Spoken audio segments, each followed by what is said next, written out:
here's where the best story comes. So the reason there is a depiction of a devil in the Bible, per the story, is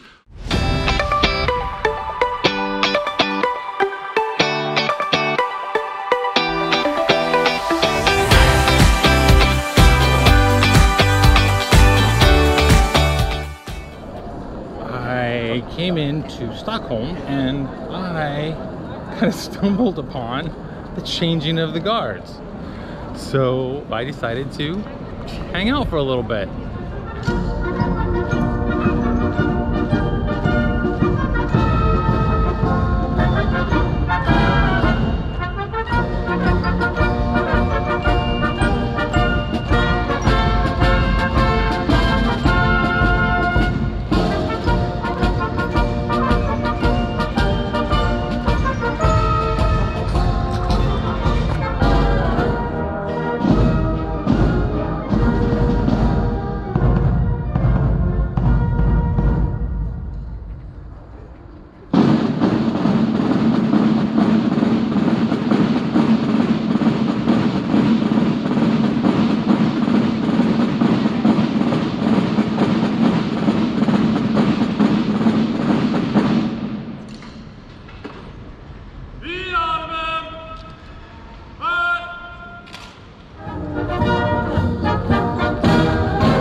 Cool to see it. It's kind of cool to once in a while do the touristy things. Some of it looks amazing. Those things, I think they're what I would generally consider Belgian waffles, but right now, because we're in Sweden, they're Swedish waffles. Because everything in Sweden is Swedish food.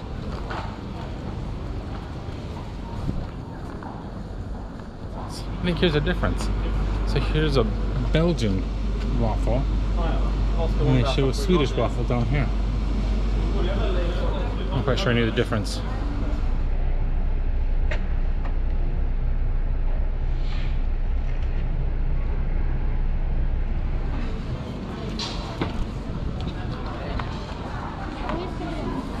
Look at that.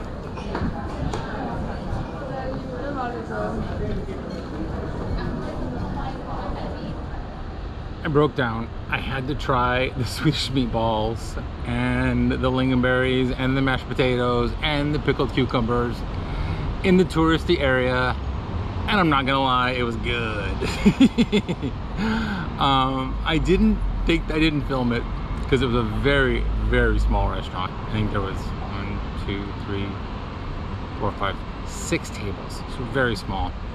Number one, and number two, I sat next to 2 American girls, and I was just like, I can't be that person. I don't want to be that guy filming my food at every restaurant that I go to. So I tried not to do that. Anyway, the next place I want to go to. As you can see behind me, first of all, the palace is under renovation, and the cathedral behind that is under renovation. So those, no pictures for you. But I did get pictures of the changing of the guard, so you should see that. But now we're gonna go to the National Library of Sweden for a quick moment. There's something I want to see. So let's go. I'm gonna go do that. So we came to the National Library of Sweden to come see the Codex Gigas. Kilograms? Kilos.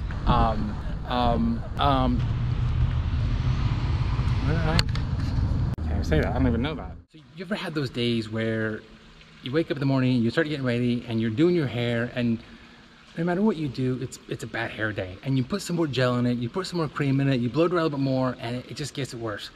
And the more you touch it, the worse it gets. Well, unfortunately, that was my description of the Codex Gigas, or the Devil's Bible, when we were in Sweden. And so really when you do that, you have 1 of 3 options. 1, you just own it. You walk out that front door and you own your bad hair. 2, you put a hat on and go out. Or 3, you jump back in the shower and start all over. Well, we're gonna kind of go with option 2 and 3. So option 2 with the hat, because it is super sweaty. And option 3, we're just gonna start over. So we're at the Broumov cloister, and I will explain to you why we are here. Codex Gigas, it just means big book, right? Codex meaning book, Gigas meaning gigantic or big.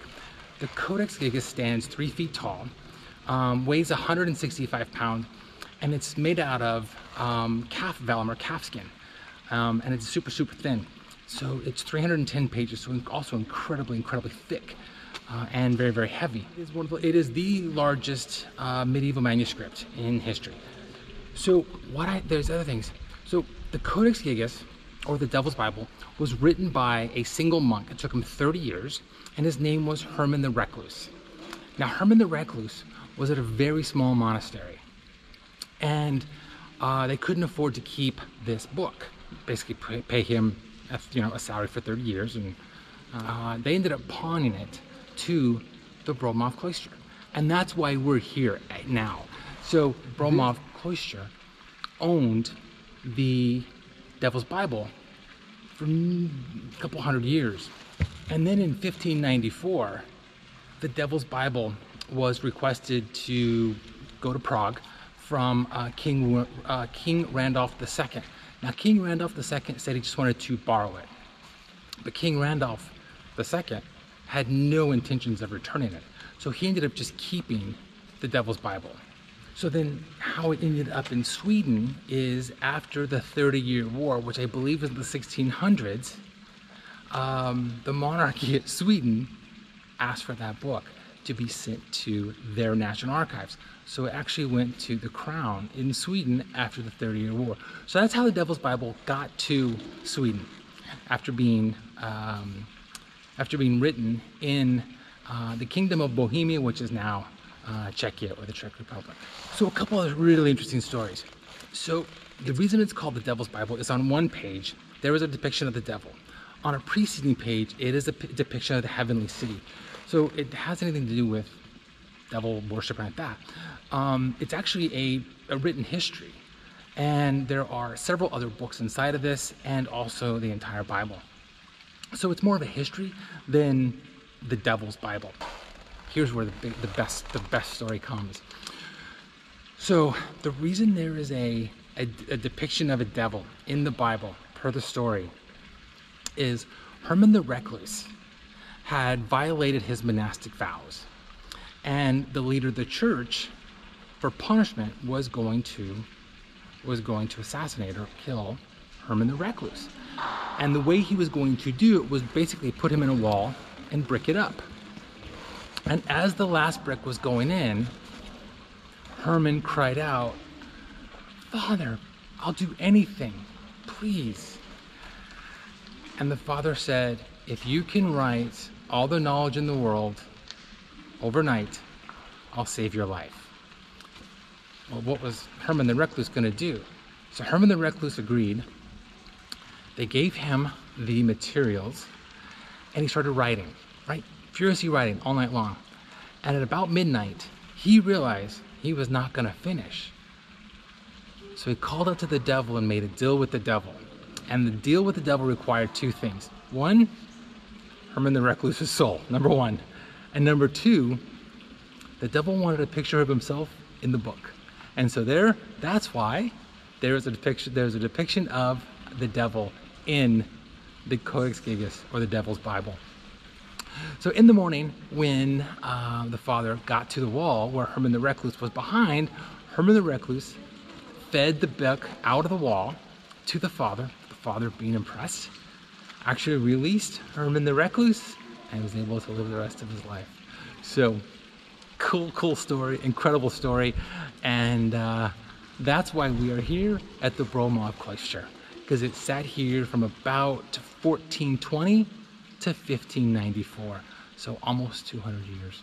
So that's why we're here. Love the story.